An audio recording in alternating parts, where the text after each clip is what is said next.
Yo, what's going on, guys? It's Jason Thibodeau here with Millennium Media Label. I want to do a video about my gimbal setup. I get a lot of questions about what's all this stuff on it, so I want to, break it down for you guys. First things first, my gimbal, it's the Varivon Birdie Cam 2. I got it for like $1,600 when it came out. I'm not sure if it's that much anymore. I highly doubt it is. You can find other gimbals in this, in the same price range that are even better now.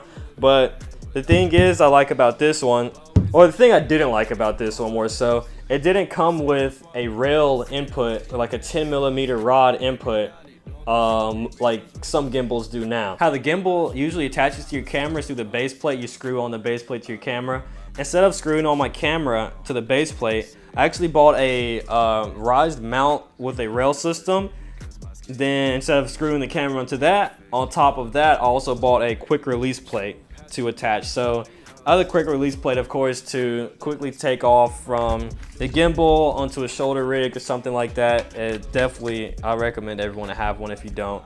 Why I bought the rised mount with the rail system in it is because I got so tired of shooting on a gimbal at like 1.4 or even like 2.8 or something like that, and you're always out of focus, or you always have to keep like a certain distance from the subject to keep it in focus.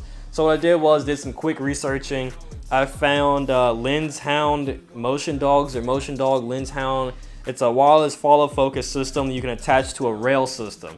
So what I did was I had to buy the raised mount with a rail system and put a rail in there and attach the focus motor onto that. The motor itself comes with the remote and the motor. How this remote works is I can take off, which is this top piece right here, I can take it off and I can actually wirelessly control the focus of it just from the knob on the remote.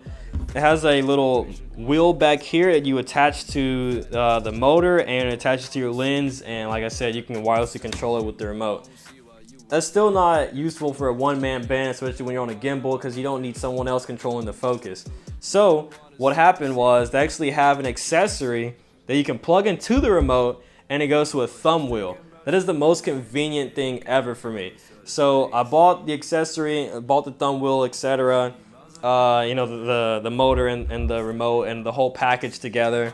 And now I can fly my gimbal. I call it flying. I don't know if that's a thing. But now I can fly my gimbal and still control the focus at the same time while maintaining the stable motions that the gimbals give off. Instead of recording internally to my camera in 1080p, I wanted to record 4K. That's why I have the Ninja Assassin right here. I run an HDMI from the camera, of course, to the HDMI to the 4K adapter, and that gives me the 4K 10-bit, which is great for color, which is way better for me because I do heavy color grading. If you want to see my work, you can check it out on my Instagram or the description below. So it records all to this SSD right here, and you just put the SSD right here. Usually you can power it with the battery pack, but how I do it is, since I have this focus motor that needs to be powered itself, I have a 9-volt and 12-volt output battery right here. I got it off Amazon. I'll put it in the description. I'll put all these in the description. I output a 9-volt or a 12-volt sometimes. It's whatever I'm feeling.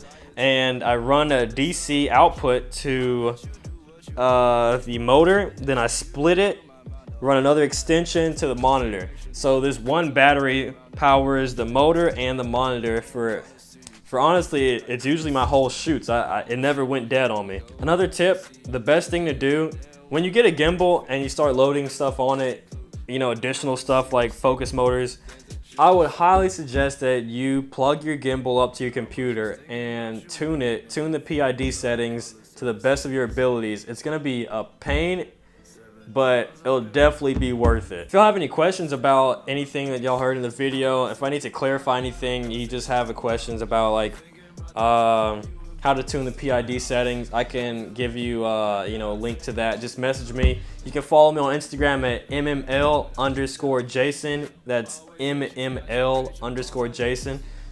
You can also subscribe to the channel. I'll be making more tutorials. Also, I'll make a tutorial about the lighting setup I have right here. Instead of buying like a Kino Flow light, I bought this $5 LED panel, or LED tube, and it works miracles. It works just as good as any other light, and you can put color gels in front of it, change the colors, you can mix them, have multiple of them. I bought 8 of these. It was like $30 in total. It's definitely a steal, and I'll do a tutorial about how I wired it. Like the video, subscribe, and I'll see you guys next time. Peace.